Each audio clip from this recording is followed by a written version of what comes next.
Shri P K Gopan, അതായത് 3 അടിയന്തര പ്രമേയങ്ങളും കൊണ്ടുവരികയും അത് ചർച്ച ചെയ്യാൻ അനുവദിക്കുകയും ചെയ്യുന്ന സർക്കാരിനെ ശ്ലാഘിക്കുകയാണ് മറുമൊഴിയിലൂടെ നിജേഷ് അരവിന്ദ് എന്ന കോൺഗ്രസ് നേതാവ്. ഒപ്പം ഈ 3 അടിയന്തര പ്രാധാന്യമുള്ള വിഷയങ്ങളെയും നിയമസഭയിൽ ചർച്ച ചെയ്യാൻ അനുവദിക്കുന്ന തരത്തിലേക്കുള്ള അന്തരീക്ഷം സൃഷ്ടിച്ച ക്രിയാത്മക പ്രതിപക്ഷമായി തങ്ങൾ എന്നേ ഉള്ളൂ എന്നാണ് പറയുന്നത്. അതിലെന്താണ് തെറ്റ്? അത് ശരിയല്ലേ? അതല്ലേ പ്രതിപക്ഷത്തിൻ്റെ ദൗത്യം? Shri P K Gopan.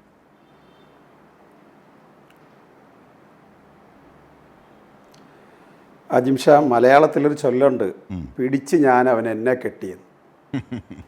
അക്ഷരാർത്ഥത്തിൽ ഒരടിയന്തര പ്രമേയത്തിന് ഇത് സംഭവിച്ചാൽ മനസ്സിലാക്കാം. 3 അടിയന്തര പ്രമേയത്തിനും അതുതന്നെയാണ് സംഭവിച്ചത്. ഇവർ ഇത്തരം ഒരു അടിയന്തര പ്രമേയം അവതരിപ്പിക്കുമ്പോൾ ഇവരുടെയൊക്കെ ഭരണകാലത്ത് അടിയന്തര പ്രമേയത്തിന് അനുമതി നിഷേധിക്കുക, പ്രതിപക്ഷം വാക്കൗട്ട് ചെയ്യുക, ഇതാണ് സംഭവിക്കുക. വാക്കൗട്ട് ലക്ഷ്യമിട്ടുകൊണ്ട് അടിയന്തര പ്രമേയം അവതരിപ്പിക്കുകയാണ് ഇപ്പോൾ ചെയ്തത്. ഭരണപക്ഷത്തിന് കൃത്യമായി മറുപടി പറയാൻ ഉള്ളതുകൊണ്ട് അവർ അടിയന്തര പ്രമേയത്തിന് അനുമതി നൽകുകയാണ് ചെയ്തത്, അല്ലെങ്കിൽ അതിന് വഴങ്ങുകയാണ് ചെയ്തത്. അതിൻ്റെ ഭാഗമായി നമ്മുടെ നാട്ടിൽ പലതരത്തിൽ മാധ്യമങ്ങൾ മറച്ചു വെച്ചുകൊണ്ടിരിക്കുന്ന, ഈ ഗവൺമെൻറ്റിൻ്റെ നേട്ടങ്ങളെ ഒളിച്ചു വെക്കാൻ ആഗ്രഹിച്ചിരുന്ന ഒരുപാട് കാര്യങ്ങൾ അസംബ്ലിയുടെ തട്ടകത്തിനകത്ത് വളരെ ഫലപ്രദമായി വിശദീകരിക്കാൻ ബഹുമാനപ്പെട്ട മന്ത്രിമാർക്കും അതിന് നേതൃത്വം കൊടുക്കുന്ന ബഹുമാനപ്പെട്ട മുഖ്യമന്ത്രിക്കും മറ്റ് ഭരണപക്ഷ MLA-മാർക്കും വളരെ ഭംഗിയായി അത് സാധിച്ചിരിക്കുന്നു എന്നുള്ളതാണ് നമ്മുടെ അവസ്ഥ. ഇവിടെ ഈ 3 കാര്യങ്ങളാണ് അടിയന്തര പ്രമേയത്തിൽ വന്നിട്ടുള്ളത്. അതിൽ ഏറ്റവും പ്രധാനമായി വന്നൊരു കാര്യം പോലീസുമായി ബന്ധപ്പെട്ടതാണ്. അതിൽ ഈ കോൺഗ്രസിൻ്റെ പ്രതിനിധി ചോദിച്ചൊരു ചോദ്യമുണ്ട്. 145 മുതൽ 150 വരെ അവരെ എന്തുകൊണ്ട് പുറത്താക്കിയില്ല എന്നുള്ളതാണ്. അതല്ല അതിൻ്റെ കണക്ക്. 140 മുതൽ 145 വരെയുള്ളവരാണ് കണക്ക്.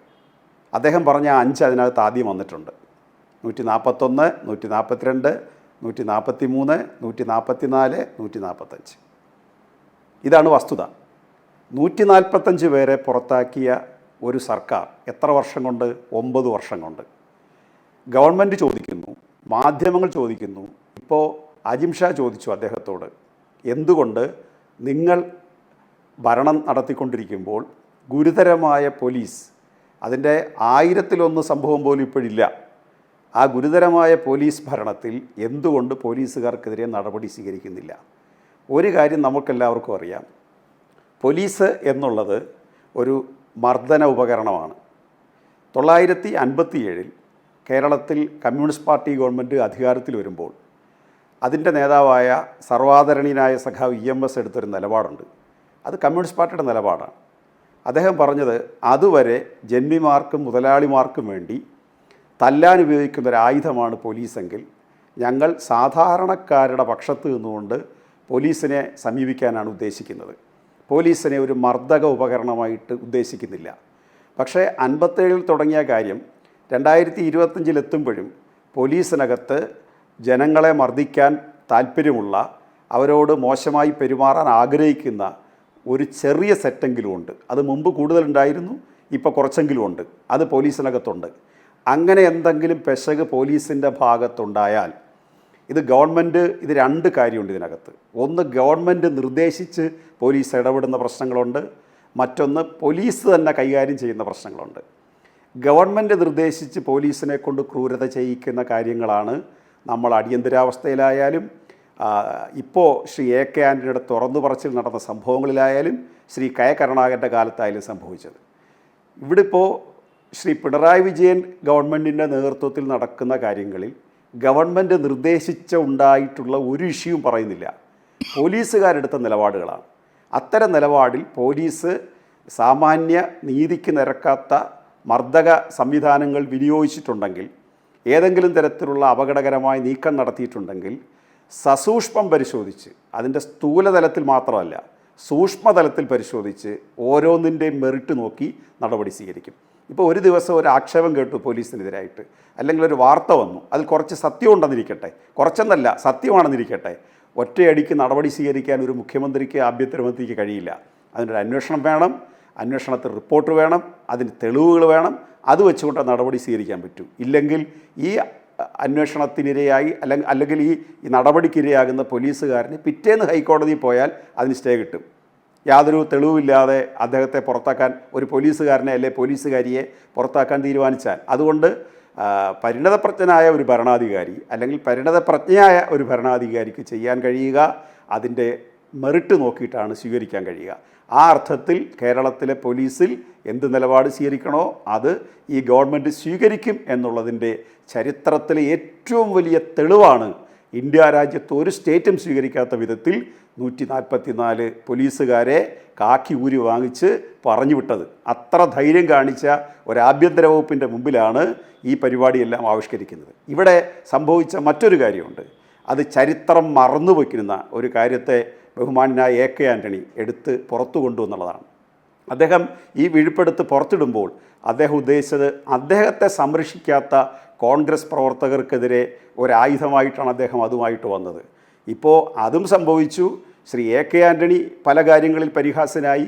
കേരളം മറന്നിരുന്ന ശിവഗിരി സംഭവം, കേരളം മറന്നിരുന്ന മാറാടി വെടിവെപ്പ്, കേരളം മറന്നിരുന്ന മുത്തങ്ങ വെടിവെപ്പ്, ഇന്നത്തെ തലമുറ, ഇന്ന് ഈ ജെൻസി എന്നൊക്കെ പറയാവുന്ന തലമുറ ജനിക്കുന്നതിന് മുമ്പ് മഹാപാപം ചെയ്തയാളാണ് താനെന്ന് വളരെ ഭംഗിയായിട്ട് അദ്ദേഹം പത്രസമ്മേളനത്തിൽ വിശദീകരിച്ചിരിക്കുകയാണ്.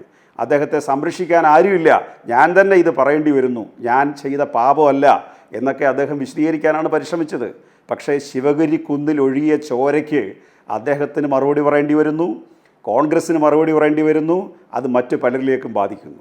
എന്തിനാണ് അങ്ങനെ ഒരു സമീപനം അവിടെ സ്വീകരിച്ചത്? ശ്രീ AK ആൻ്റണി എന്തിനാണ് അങ്ങോട്ട് ഒരു നിലപാട് അവിടെ എടുത്തത്? ഇപ്പോൾ ഉണ്ടല്ലോ അങ്ങോട്ട് ഒരു സംഭവം, ക്രൈസ്തവ സഭയ്ക്കകത്തൊരു സംഭവം ഉണ്ടല്ലോ, കോടതി വിധി ഉണ്ടല്ലോ. ആ കോടതി വിധി നടപ്പിലാക്കാൻ വേണ്ടി അവിടെ പോലീസിനെ പറഞ്ഞു വിട്ട് ക്രൈസ്തവ സഭയുടെ ആലയത്തിൽ, ആരാധനാലയത്തിൽ പോലീസ് കയറി നിരങ്ങുകയാണോ ചെയ്തത്? അവിടെ വെടിവെക്കുകയാണോ ചെയ്തത്? അവിടെ സ്വാമിമാരുടെ കൈയടിക്കുന്നത് പോലെ പുരോഹിതന്മാരുടെ കൈ തല്ലി ഒടിക്കുകയാണോ ചെയ്തത്? ഇതൊന്നും അല്ലല്ലോ ചെയ്തത്. എന്താ ചെയ്തത്? കോടതി ഉത്തരവിൻ്റെ അടിസ്ഥാനത്തിൽ ഇരുവിഭാഗങ്ങളുമായി നിരന്തരമായ ചർച്ച, അതിൽ ആരെയൊക്കെ ബന്ധപ്പെടുത്താവോ അവരെ എല്ലാം ബന്ധപ്പെടുത്തിക്കൊണ്ട് ചർച്ച. ഈ കേരളത്തിൽ ശിവഗിരി കുന്നിൽ കയറുന്നതിന് മുമ്പ് അദ്ദേഹം സ്വന്തം പാർട്ടി നേതാക്കന്മാരുമായിട്ട് ചർച്ച ചെയ്തോ? അദ്ദേഹം ഏതെങ്കിലും രാഷ്ട്രീയ പാർട്ടിയുടെ ഉത്തരവാദിത്തപ്പെട്ടവരെ വിളിച്ച് ചർച്ച ചെയ്തോ? അന്ന് പ്രതിപക്ഷ നേതാവായിരിക്കുന്ന VS-നെ വിളിച്ച് ചർച്ച ചെയ്തോ? അല്ലെങ്കിൽ EK നായനാരുണ്ട്, അദ്ദേഹത്തെ വിളിച്ച് ചർച്ച ചെയ്തോ? അവരെ ആരെയും വിളിച്ച് ചർച്ച ചെയ്തില്ല. തൻ്റെ കൂട്ടത്തിൽ ഘടകകക്ഷികളിൽപ്പെട്ടവരെ വിളിച്ച് ചർച്ച ചെയ്തോ? അന്ന് PK കുഞ്ഞാലിക്കുട്ടി സഖാബ് അദ്ദേഹത്തിനെതിരായിട്ടാണ് നിലപാട് സ്വീകരിച്ചത്. അങ്ങനെ ഒരു സംഭവം, ഒരു കൂടിയാലോചന ആവശ്യമായിരുന്നു എന്നാണ് പറഞ്ഞത്. എന്തിന്?